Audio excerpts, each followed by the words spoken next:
Welcome back to the Angry Man Podcast with Jason and Greg.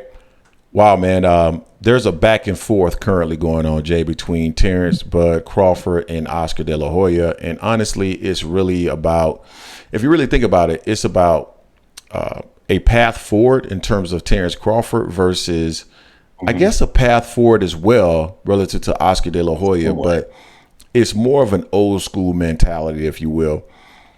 And it's interesting, dog. Like, I struggle with this topic, man, because I understand what Terence Crawford is saying is, let me do this first. Before I even go down that path, let me go ahead and read out the tweet so people understand exactly what it is that we're commenting to. So we did do a video about Terence Crawford and his response to Ryan Garcia. And this was a while ago. This was actually, yesterday. And so Oscar De La Hoya actually posted as well. This was yesterday. He said, I salute Showtime for their near 40-year commitment to the sport that I love. I am hopeful that we promoters can use this unfortunate situation to put our differences aside and start working together more often to help make more of the bigger fights and grow our sport. And Terence Crawford responded respectfully at Oscar De La Hoya, if the boxers aren't at the table, it isn't going to work.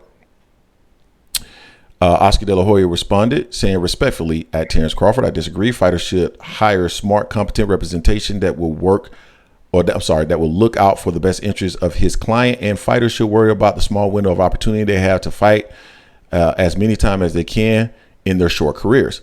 Terence Crawford responded, this is exactly the point. I say we need boxers at the table, and Oscar De La Hoya says, sit down and shut up. You really think we better off if y'all keep running things? You don't get it. We need to do things different like other sports.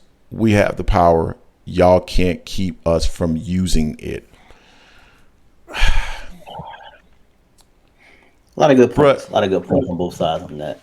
Man, and people, I'm trying to tread water on this, right? Because it's hard. Like, I feel like you do need something different moving forward, Jay. I agree with Terence Crawford in that regard. Using other sports as an example, well, the NFL is owned by the owners and they make all of the decisions. Now, don't get me wrong. You have a player-ran, union, if you will, that represents the players and the interests of the players. But as far as like how the league is actually marketed, the players don't have anything to necessarily do with that. That's handled on the business end. And when you think about what Oscar is saying, and I get why Crawford is responding in the way he's saying, because he's basically saying Oscar's telling the fighters to shut up. I think the fighters I think the happy medium, and maybe I'm wrong here. I think the fighters need to have a clearer and better understanding of everything that's currently going on from a business perspective. So in that regard, I think the fighters should have, if you want to call it a seat at the table, so be it. That way they understand why a promoter is saying that you can only get X amount of dollars out of this particular fight because this is what it's going to generate. This is what the demand is for the fight. And I don't think fighters always understand that. Now, they're hyping themselves too much. Now, fighters can take it in their own hand, to be quite honest, to market the sport in however they choose, right?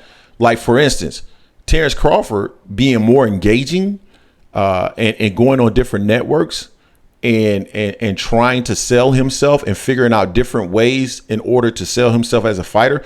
That's partly the job of the promoter, I would agree, but that's also partly the job of the fighter. And the fighter has to walk lockstep with the promoter in doing that. Like, you got to figure out ways to market yourself. And I do believe that fighters and promoters should walk lockstep in that.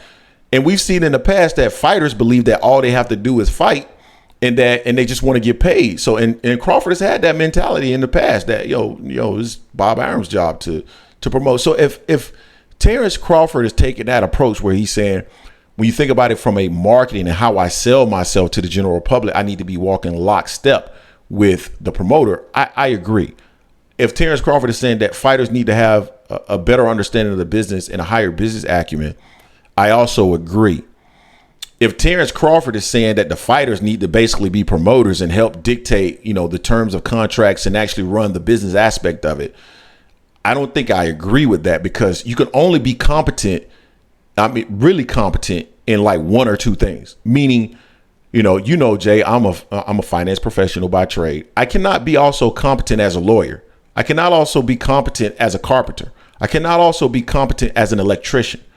You know what I mean? You cannot be competent in all of those things. So when Oscar says you need to hire competent people around you that make sure that, your best interest is being served, he's correct in that. Like, you got to hire a good team and allow that team to execute, because I can tell you, if you try to do it all yourself, it's going to go poorly. So those are my thoughts, Jay. Like, what? And I'm really trying to balance this, because I think they both have good points, but I think there has to be a medium in between what they are actually talking about. So, Jay, what's your thought on that? Yeah. I mean, they both have a good point. I think the thing that got Bud the wrong way is the fact that Oscar's saying that fighters should hire smart, competent representation. He didn't say that the fighters should also be there or be privy more often than not. And to your point, it's going to be hard for a fighter to do both. I mean, they're already working on all the training and everything and all the other stuff. They really should get someone that's competent to help them out, but that's someone they can trust. I think Bud is talking from a standpoint of being burned before in the past, to somewhat he's talked about in other interviews. Now also to some point, but also went out there putting himself out there to be marketable in a sense as well. Because like you said, they need to be locking stuff, the promoter and the fighter. So the fighter just can't just say, I'm not going to do anything. No, you have to, because if you don't do anything, you just strictly rely on the promoter, then you're at the promoter's will. You need to be doing something in there. So I think the fighter should be involved, but not to the fullest, where they have to do everything, because that's going to take them away from doing what their craft, which is boxing. I mean, if I'm them, I want to know what's going on. I want to have someone I can trust, that's confident, as Oscar said, to be there for me and let me know what's going on. Be my representation when be there for me when I'm not there. I think Bud took it kind of personal, because he took it as a whole shut up and dribble thing, and I don't think that's what Oscar was saying. But also, Oscar is definitely going to be more on the promoter side anyway, because he's a promoter now. He's no longer a boxer. No matter what he says, he's not necessarily always in the best interest of his boxers. He has a stable of boxers over there that haven't fought in a long time, and a lot of them have been complaining about him. It just don't hit the fan like it does again for other promoters. So but I think he's really burnt on his past. Some of that his own fault, some of his fault of all the promoters, and he knows now. But when we look at someone that's made the most money in boxing, he wasn't always at the table for everything. That's Floyd Mayweather. He had a great team. He always talks about his team. So if you want to follow someone to learn the business of boxing and the politics of it and all, follow Floyd in that aspect. Now, you still got to do the work yourself, though. Floyd made himself a very good marketable person, that personality, whether you want to see him win or lose, he was there for it. And he was a damn good fighter. He busted his butt being pretty boy. So you still got to be pretty boy to get to Money May, but you also should have a good team around you like Floyd did. That's a good example right there.